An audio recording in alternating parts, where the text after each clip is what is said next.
All right, moving along. All right. You sent another one here about a reporter, since we're talking about Michigan and Detroit and all that stuff. Yeah. A black news reporter goes ghetto. Right. On Fox 2 in Detroit. Right. So I did not watch this video. So do you have any kind of a setup on this? The story itself is unfucking believable. Okay. It is. It absolutely shows just why Detroit is Detroit. Okay. First of all, it shows why Detroit is an absolute fucking ghetto shithole. That's the first thing. And the story itself, people should pay attention to. I think we need to do this one in two parts, actually. Okay. I think you need to play the audio first so that you can hear the reporter. Okay. And then we could play it again. And break it out. Pick apart the story itself. Okay. Because, one, for this person to be on TV, even local news, is unfucking believable to me. The way this person talks on regular news. All right. Now, maybe she's trying, maybe that's her role, is to be more street reporter. But wow. That's all I can say about that. All right. So do you think, and again, I haven't watched this video, so we're only going to be obviously going to hear the audio of this, but do you think her presentation as a reporter, do you think this is her normal way of doing it, or do you think Absolutely.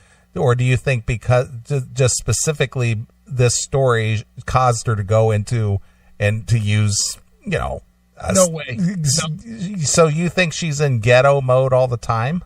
Yep. Okay. I absolutely think that that's her style, is ghetto style. Okay.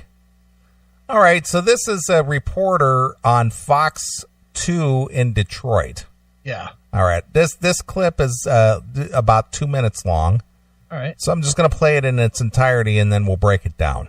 Okay. All right. Here it is. Fox 2 reporter in Detroit. Now, this happened on Detroit's west side, and police are calling this a home invasion. But some people are seeing it a little differently. The victim did not want to talk on camera, but a few family members of the suspects did. Last night, the lady of this house came home to one hell of a surprise. There was one heck of a party in her pad, but she never got the invite. 3 men had helped themselves to all of her gin and her Seagram's Happy Juice. And these cats went crazy. They cooked up all her food, crab legs, shrimp. They even had a bird in the oven. Can you believe it? And while they were fixing their feast, they were high as a kite on the chronic. Bold, huh? She screamed. They ran out the house. Then the lady called the law. According to the police report, the victim says her house was a hot mess. A bunch of her stuff was stolen, including some very sentimental things. And the dudes dining at her dining room table were fellas with familiar faces. She told detectives 2 of them live right next door. Now that's worse than a nosy neighbor. Your brothers were in there. Yeah, one of them. But Sis here says it's not his fault. He was just a guest. Somebody was squatting in that house. The guy that was in there, he was squatting already, so he was inviting people over as if he was living there. If you're a homeowner, renting a property or whatever, you don't leave your home abandoned for 3-4 months. Well, the woman tells Fox 2 she was there last Tuesday, and everything was intact. This is Detroit, Michigan. This is the hungry capital of the world. And we will come in there and squat in your house if you're not home. It was like a chill spot. Wait, what? I mean, if you squat in the house and somebody invites you over to smoke some weed, you gonna go be right next door. I don't know what you think about all this right now, but these people believe she's to blame, and she should have known better than to ever leave her house alone for too long. Stay on your property for your copper come up missing. Now that gentleman says he would never ever do anything like that, but other people do. 2 guys were arrested last night, but the other guy, he ran before the police got there. You know, the saddest thing about all this is you should be able to leave your house as long as you want to, and everybody should just leave it alone. By the way, that lady is looking for another place to live. I'm Andrea Isom, on the Edge. Wow. Wow. There's a lot to talk about there. All right. Well, okay. We'll go through this a little at a time and break this down. Yeah. what I find funny, again, is that, well, a lot of people don't know this. When I was in broadcasting school, one of the projects that we had to work on as a class is that we did what was those popular shows in the 90s? It was something PM. Something PM. Yeah, one of those local shows that they feature different things, or it was like Cleveland PM. Yeah, something like that. Yeah. Well, we had to do a similar show like that. We basically each group of students in the class in the TV class had to put together a segment, and then it was edited together for like Cleveland PM. Yeah, PM Magazine. That's it. PM Magazine. Right. Well, we did a PM Magazine style show. Okay. And the name of our show was called On the Edge. Okay. So that's what this show is called that she's reporting on. Right. So she stole my copyright, man, because I named that show. Yeah. Over 20 some years ago. But yeah, man. Sewer. Yeah. So let's check this lady out here and let's break this down a little bit. All right. Now, this happened on Detroit's west side, and police are calling this a home invasion. But some people are seeing it a little differently. The victim did not want to talk on camera, but a few family members of the suspects did. Okay, so she starts off okay. Yeah. She sounds like a reporter, sort of. Yeah. Obviously she's got that affect going on, Mm-hmm. But so far, so good. Except for, she says, a few family members of a suspects. Yes. Instead of a suspect. Right. Well, other than that, not a problem. Right. So she hasn't gotten to the ghetto part yet. No. All right, let's get into this. Last night, the lady of this house came home to one hell of a surprise. All right. When do you hear a reporter say one hell of a surprise? You don't. Never. No. So that's the first thing. She came home to one hell of a surprise. Yep, this is where you start to know this is going to go off the rails quick. All right. I think that's the first time I've ever heard a television reporter say, "We came down here and we got one hell of a surprise." Usually it would be the standard. They were shocked to find what was going on inside. Exactly. There was one heck of a party in her pad, but she never got the invite. In her pad. Her pad. Her pad. Yeah. Instead of her home. Yeah. Or her house, it's her pad. In her pad. Okay. 3 men had helped themselves to all of her gin and her Seagram's Happy Juice. And all right. Happy Juice? Her Seagram's Happy Juice. Seagram's Happy Juice. All right. Sounds like something you could serve the kids at break time. Hey, kids. It's time for Happy Juice. Yay! Happy Juice.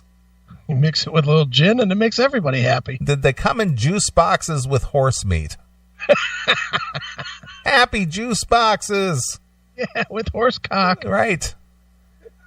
No more yak's milk for me. Nope. Happy Juice. Hey kids, what do you want for snacky time? Happy Juice. Yeah. And these cats went crazy. They cooked up all her food. These cats went crazy. These cats, they be getting down and shit. She's reporting on a blues club. Right. The Hep Cats. Yeah. Crab leg, shrimp. They even had a bird in the oven. Can you believe it? I can't believe it. They had a bird in the oven. What kind of bird? A crow? Could have been crow. Yeah. I mean, what kind of bird are we talking here? While they were fixing their feast, they were high as a kite on the chronic. Bold. They were high as a kite on the chronic. The chronic. Who calls it the chronic? Street people? I know. Not reporters. Yeah, the chronic. The chronic. What is this? The Jay and Silent Bob? Huh? She screamed. And they ran out the house. Then the lady called the law. According to the police. She called the law? The law. Yeah, the law. Not the police. Yeah. She called the law. She called the law. Yeah. Police report. The victim says her house was a hot mess. A hot mess. It was a hot mess. Apparently. All right. A bunch of her stuff was stolen, including some very sentimental things. And the dudes dining at her dining room table were The dudes. The dude's dining at her dining room table. The dudes. It's nice. How about the suspects? Yeah, the suspects. Yeah. Not the dudes. Yeah, the dudes. Okay. fellas with familiar faces. She told detectives 2 of them live right next door. Now that's worse than a nosy neighbor. Your brothers were in there. It's worse than a nose. Now her brothers were in there. The neighbor's brothers. No, she said she says her brothers were in there. No. That's her talking to the neighbor.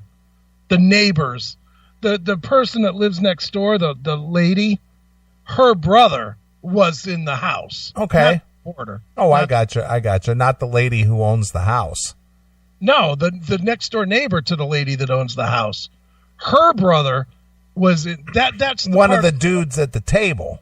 Yeah, two of the dudes live next door, but the third dude was squatting in the house and invited him over to have a party. I gotcha. So there was some dude in this lady's house and then invited her brothers over. Yeah, her neighbors. I gotcha. A little confusing there. Yeah, one of them. But Sis here says it's not his fault. He was just a guest. Somebody was squatting in that house. The guy that was in there, he was squatting already, so he was inviting people over as if he was living there. If you were home, Well, he kind of was living there if he was squatting, right? Yeah, exactly. Okay. owner, renting the property or whatever, you don't leave your home abandoned for 3-4 months. Well, the woman tells Fox 2. Why not? Why can't you leave your home for 3 or 4 months? He's going to tell you because this is Detroit, baby. You don't So do that in Detroit. the thing is that there's an unwritten law that if you leave your home, whether it be for business, medical reasons, family reasons, traveling purposes, that you're just automatically inviting unwanted people. Pretty much, yeah. Oh, Live in okay. Detroit. All right. She was there last Tuesday, and everything was intact. This is Detroit, Michigan. This is the hungry capital of the world. And we will come in there and squat in your house if you're not home. It was like, All right. So, yeah, it's perfectly fine. At least there's a reason. You know, this is the hungry capital of the world. So if you're not home, we're going to just come on in and help ourselves. See, maybe you just don't know the Detroit way. Apparently not. You're used to, like, being able to go out to work or something. Yeah. Not in this place. See, herein lies the issue with again, behavior. Yeah. Not because you're black, not because you're Hispanic, not because of whatever nationality that you associate with. Sure. Just, you know what? If somebody wanted to leave their home, they should not. They should expect not to be invaded. But this guy is going, hey, you leave your home, you snooze, you lose. We'll just go on in there. Help ourselves. This guy says he would never do it. Don't you think he's done it? Yeah, of course he has, because he's condoning it. He's saying, yeah, this is natural. This is normal. This is what we do. You know, this is what you should expect if you live here. And he literally says this is what we do. Yeah. Not they do. Yeah. This is what we do. Sure. So, yeah, he's done it. Yeah, of course he has. a chill spot. Wait, what? I mean, if you squat in the house and somebody invites you over to smoke some weed, you gonna go be right next door. I don't know what you... Just invite you over to smoke some weed. Nothing wrong with that. What is it with the black community and their weed? You ever notice that they imbibe in weed more than anybody? I'm going to disagree with that. Okay, well, I'm just going to say that let me just put it this way. In my limited experience Yeah. in watching TV shows or reports or whatever, they're all about the weed. Yeah. It's all about the weed, all that smoking the chronic, always high, always smoking the weed.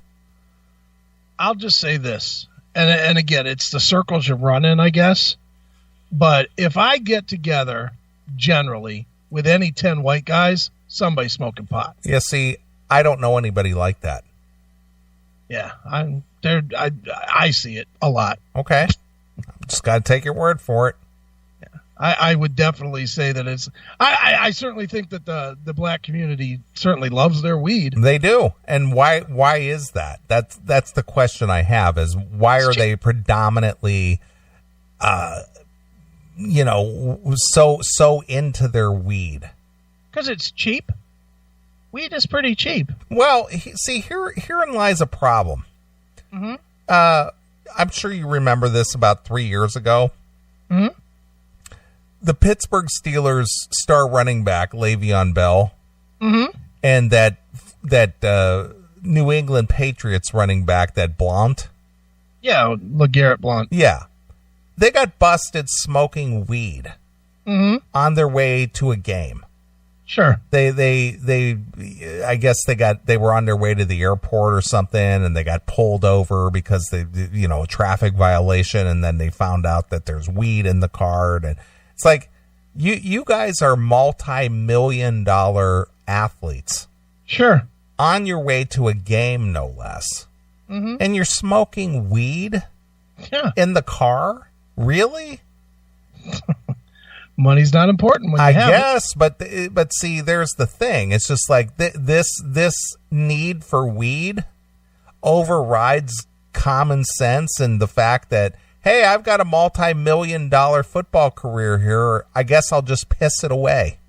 Well, I'm not going to be controlled by the man, dude. All right, whatever. So then don't take that paycheck. Yeah, well, I'm going to take their money. Yeah. Come on. I'm going to take their money, but I'm not going to be controlled by them. I mean, I know you are not a Steelers fan in any way, shape, or form, but you got to admit that Le'Veon Bell is a phenomenal running back. Unbelievably talented. Yeah, he is. This guy got suspended for 2 years of his career. He's lost out 8 games just due to stupid substance abuse. Oh, if we're going to talk Steelers, what about Martavius Bryant this year? Yeah, he lost a whole year due to stupid weed. But for him to lose a whole year means he got popped 2 times before. Yes. And he was right on the cusp of being a breakout. He was a companion to Antonio Brown. Yeah, this year would have been his breakout year. Absolutely. Instead, he probably lost the rest of his career because now when they bring him back, he's going to be a 3 or a 4. He's not going to be the number 2. Right. And then he'll end up traded and he'll go the Mike Wallace way and be a fucking man, bump somewhere else. I had to smoke that weed. Yeah. I had to fail that drug test because I had to smoke that weed. Had to get my chronic. Yeah, whatever. That's our reporter says. That's just stupid. Yeah, I agree. Think about all this right now, but these people believe she's to blame, and she should have known better than to ever leave her house alone for too long. She should have known better. You walk out of your house, bitch, if you gone more than 8 hours, we be in there and cooking up your shit. Drinking your happy juice. Here's what I want to know. Why would you ever live in that neighborhood? Well, that's a good question. If you knew that this was what's going on in your neighborhood, and literally your neighbors are like, fuck, you left, bitch, so we're going to steal your house. We're going to take over your home because you left. Why would you stay there? Yeah. I mean, I think she says at the end that she's moving now, but right. What a dummy. Yeah. Well, you know why blacks moved to Detroit, don't you? No. Because there's no jobs there. Jesus, God. I'm bump. distancing myself from this comment. Of course. I can't be involved with Yeah. that. I'll probably get suspended tomorrow. Yeah. I hope you get taken off the air. Yeah. Stay on your property for your copper come up missing. Now that gentleman says he would never ever do anything like that, but other people do. 2 guys were arrested last night, but the other guy, he ran before the police got there. That guy got arrested and those other guys didn't. This guy ran and... It's professional reporting. Yeah, they're not suspects. They're just guys. Yeah, those guys. Yeah, let's not cast them in the light as alleged lawbreakers. Let's just call them just guys. Just guys. Yeah. Just having a little fun, kicking it. Yeah. Just kicking it at somebody else's house, eating their food, right. Smoke chronic. Say that like that's wrong. Okay. See, maybe you did it wrong. Maybe you should have gone more street, and then you could have been a famous radio DJ. I guess. You know, the saddest thing about all this is you should be able to leave your house as long as you want to, and everybody should just leave it alone. What? Common sense? Stop it. What? Law and order? Common sense? Please stop with your silliness. Oh, God forbid. Yeah. What? You should be able to leave your property and be confident that it'll be intact when you get back? That's crazy talk. Okay. The way that lady is looking for another place to live. I'm Andrea Isom, on the edge. On the edge. Yeah. And there she goes. The edge. Yeah. Wow. Okay. Quite a story and quite a reporting of the story. I would say so. I'm gonna have to look her up rather, and maybe keep tabs on her. I like the way she presents a story. Sure. She's good. Wow. All right. Fair enough. All right, let's take a little break and we'll come back and we'll wrap up the show. All right, sounds good. All right. Got a tune in mind? I do. How about Mission Motherland? I'm going to go real deep in the catalog. Do you know who sings I that don't song? know who that is. That would be, I'll give you the name of the album, see if you know the band. The Time of the Oath. Still no? No, I don't. It's Halloween, man! Halloween, okay. Halloween from their, was it 1996, 7, 8, somewhere in there from the 90s. Keeper of the Seven Keys, man. Yeah, that's the 80s. Man. Dr. Stein, man. Dr. Stein was good. Eagles Fly Free, all that stuff's great. Yeah, sure. But I like Mission Motherland. All right. All right, well, we're going to play a couple of tunes. We'll be back. Here's Halloween exclusively here On your classic metal